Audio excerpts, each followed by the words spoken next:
নমস্কাৰ জেআৰজি ব্লগলৈ সকলোকে স্বাগতম জনাইছোঁ। আজি আমি CRP-EP সকলে কেনেকৈ গ্ৰুপ মিটিং কৰিব বা তেওঁলোকৰ যিখন সাজেষ্টেড এজেণ্ডা হয় অৰ্থাৎ তেওঁলোকে কেনেকৈ কাৰ্যসূচী প্ৰস্তুত কৰিব সেই সম্পৰ্কে আজি ভিডিঅ'টোত আমি আলোচনা কৰিবলৈ লৈছোঁ।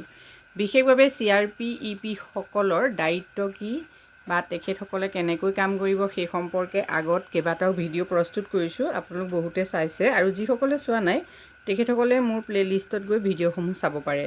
এতিয়া চাওক যে CRP-EP সকলে গ্ৰুপ ৱাইজ কাম কৰিব, আমি সেই কথাটো আগৰ ভিডিঅ'ত কৈছিলোঁ আৰু তেখেতসকলে ব্যক্তিগতভাৱে কৰা কামখিনি তেখেতসকলে মানে গ্ৰুপ ৱাইজ তেখেতসকলে সেই কামখিনি আলোচনা কৰিব লাগে। এতিয়া মিটিংখন তেখেতসকলৰ কেনেকৈ হ'ব প্ৰথমতে আপোনালোকে চাওক। Frequency of the meeting once in a month preferably before the BEPC meeting অৰ্থাৎ BEPC মিটিং হোৱাৰ আগতে কি কৰিব লাগে তেখেতসকলে এমাহ মানে এটা মাহৰ ভিতৰত বিশেষকৈ এবাৰ হ'লেও তেখেতসকলে এখন মিটিং বহাব লাগিব।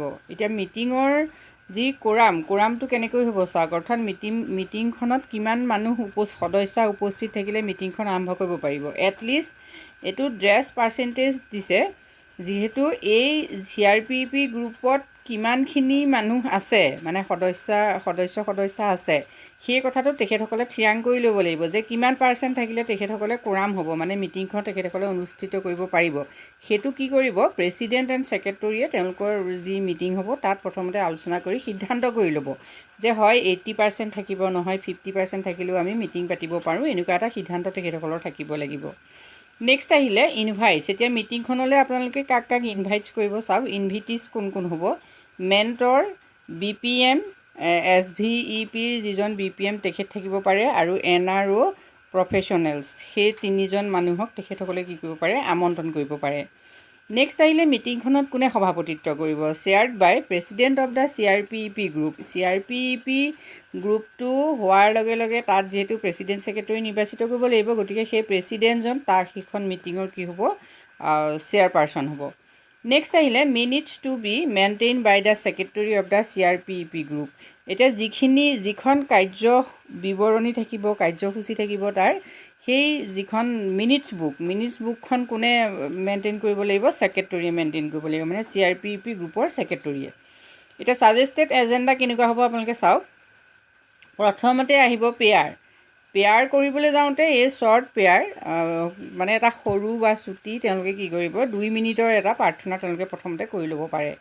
নেক্সট আহিলে review of minutes of the last meeting. এতিয়া আগৰ মিটিঙৰ যিখন কাৰ্যবিৱৰণী সেই কাৰ্যবিৱৰণীখনৰ কি হৈছে এটা ৰিভিউ কৰিব, মানে পুনৰীক্ষণ এটা কৰিব লাগে, অৰ্থাৎ পাঠ কৰিব লাগে, আগৰ কাৰ্যবিৱৰণী পাঠ কৰি পেলাই সেই কাৰ্যবিৱৰণী গৃহীত কৰিব লাগে আৰু তাৰ বিভিন্ন বিষয় থাকিব পাৰে, কিবা বোলে বিষয় ভৰাবলৈ থাকি গ'ল সেই কথাটো সেই তাতে আলোচনা কৰি কাৰ্যবিৱৰণীখন গৃহীত কৰিব লাগে।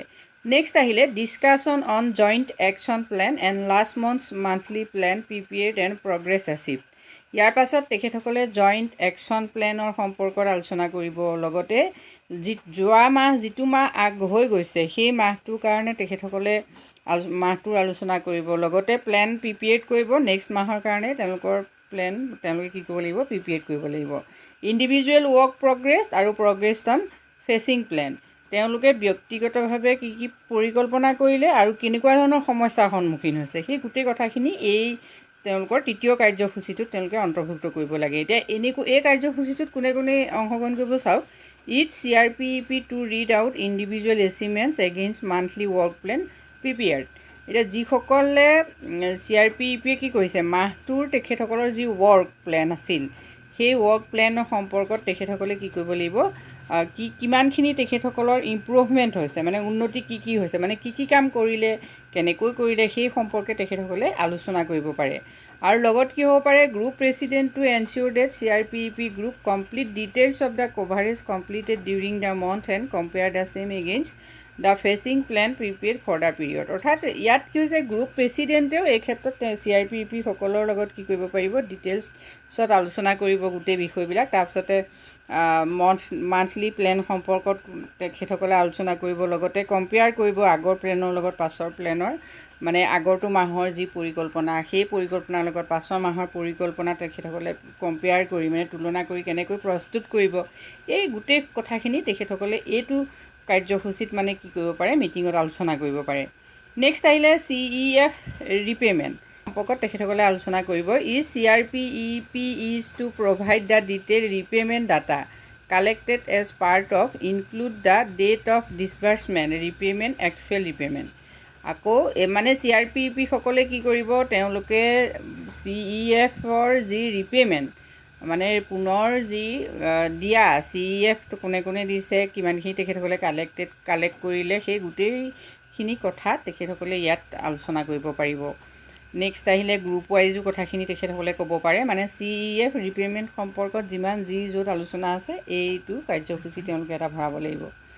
নেক্সট আহিলে discussion on enterprise performance trends of enterprise business location wise type of enterprise wise challenges face leading to the poor performance of. এতিয়া এইটো তেওঁলোকে কাৰ্যসূচীত এইটো দফাত কি কৰিব, এণ্টাৰপ্ৰাইজ প্ৰমোশ্যনৰ পাৰফৰ্মেঞ্চ সম্পৰ্কত মানে যিমানখিনি তেওঁলোকে যিখিনি উদ্যোগজনিত যিখিনি তেওঁলোকে কাম কৰিব, মানে উদ্যোগিক প্ৰতিষ্ঠাৰ কাৰণে তেওঁলোকে যিখিনি কাম কৰিছে, এণ্টাৰপ্ৰাইজ পাৰফৰ্মেঞ্চৰ ওপৰত তেওঁলোকে মানে এই গোটেই কাৰ্যসূচীটোত ডিছকাছ কৰিব লাগে।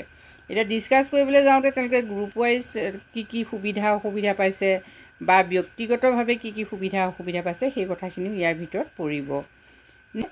নেক্সট 6 নম্বৰ দফাত চাওক, discussion on enterprise potential and points to be taken up a monthly VON BEPC meeting.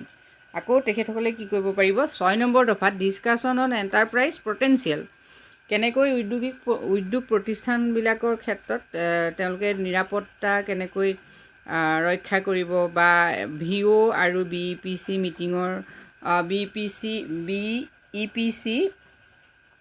মিটিঙত তেখেতসকলে সেই কথাখিনি কি বিষয়ত আলোচনা কৰিছে বা কেনেকুৱা ধৰণৰ তেওঁলোকে নীতি গ্ৰহণ কৰিছে সেই সম্পৰ্কে ইয়াত তেখেতসকলে কি কৰিব পাৰিব, আলোচনা কৰিব পাৰিব। নেক্সট আহিলে অপৰচুনিটিজ আইডেণ্টিফাইড। এই মিটিংখনতে তেখেতসকলে কি কৰিব পাৰে, কেনেকুৱা ধৰণৰ সুবিধা আছে, মানে ক'ত কি ধৰণৰ পলিচি গ্ৰহণ কৰি পেলাই তেখেতসকলে প্ৰতিষ্ঠান গঢ়ি তুলিব পাৰিব সেই ক্ষেত্ৰত আলোচনা কৰিব পাৰে। Support required for different stake holders, বিভিন্নজনক তেখেতসকলে কেনেকৈ ছাপোৰ্ট দিব, কাক কি ক্ষেত্ৰত ছাপোৰ্ট লাগিব সেই কথাখিনিও ইয়াত আলোচনা কৰিব পৰা হ'ব। 7ম যিটো দফা থাকিব কাৰ্যসূচীত তাত তেখেতসকলে কি ভৰাব পাৰে চাওক, prepare claim format with supporting documents and verify the same within the group before submitting for verification to mentor and the BPM SVEP। এতিয়া এই ক্ষেত্ৰত তেখেতসকলে কি কৰিব, ক্লেইমৰ বাবে ক্লেইম ফৰ্মেটটো প্ৰস্তুত কৰি ল'ব, প্ৰস্তুত কৰি পেলাই যিখিনি ডকুমেণ্টছ থাকে সেই গোটেই ডকুমেণ্টছখিনি তেখেতসকলে কি কৰিব পাৰিব, ভেৰিফাই কৰি ল'ব। SVEPৰ যিজন BPM থাকিব আৰু মেণ্টৰ থাকিব তেওঁলোকৰ আগত ছাবমিট কৰাৰ আগতে ইয়াতে তেওঁলোকে কি কৰিব পাৰে, ডকুমেণ্টছখিনি ভেৰিফিকেশ্যন কৰি ল'ব পাৰে। নেক্সট আহিলে review of viability for business plans group level verification of viability and business plans to be submitted to PSC before reviewing by mentor and BPM SEP। এতিয়া তেখেতসকলে কি কৰিব লাগিব, আৰু এটা তেখেতসকলে দফা ইয়াত ৰাখিব পাৰে, review of viability and business প্লেনৰ তেখেতসকলৰ ভৱিষ্যতৰ যি ব্যৱসায়িক পৰিকল্পনা সেই ব্যৱসায়িক পৰিকল্পনাৰ ওপৰত তেখেতসকলে এটা ৰিভিউ কৰিব পাৰে ইয়াতে এই মিটিংখনতে, আৰু বিজনেছ প্লেন সম্পৰ্কতো তেখেতসকলে সকলো ধৰণৰ প্ৰিপিয়েশ্যন চলাব পাৰে।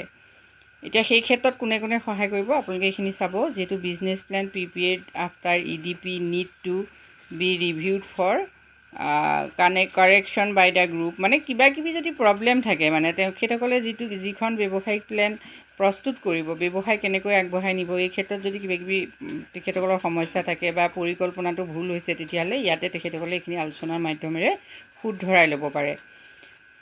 নেক্সট আহিলে 9 নম্বৰ দফাত তেখেতসকলে কি ভৰাব পাৰে চাওক, disputes within group or for specific group member action to be taken for TSL। অৰ্থাৎ যদি কিবা গ্ৰুপ মেম্বাৰৰ ওপৰত তেখেতসকলৰ কিবা সমস্যা থাকে তেতিয়াহ'লে এই বিষয়টো তেখেতসকলে ইয়াত ভৰাব পাৰে, যদি কিবা ইছ্যু থাকে তাৰমানে। নেক্সট আহিলে other discussion additional points to be discuss by mentors BPM SWEP BPC any other invitee.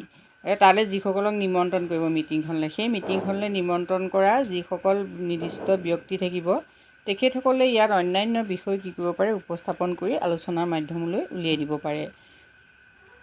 এইখিনিয়ে হ'ল CRP-EP গ্ৰুপ মিটিঙত আলোচনা কৰিবলগীয়া বিশেষকৈ নিৰ্দিষ্ট বিষয়বস্তু।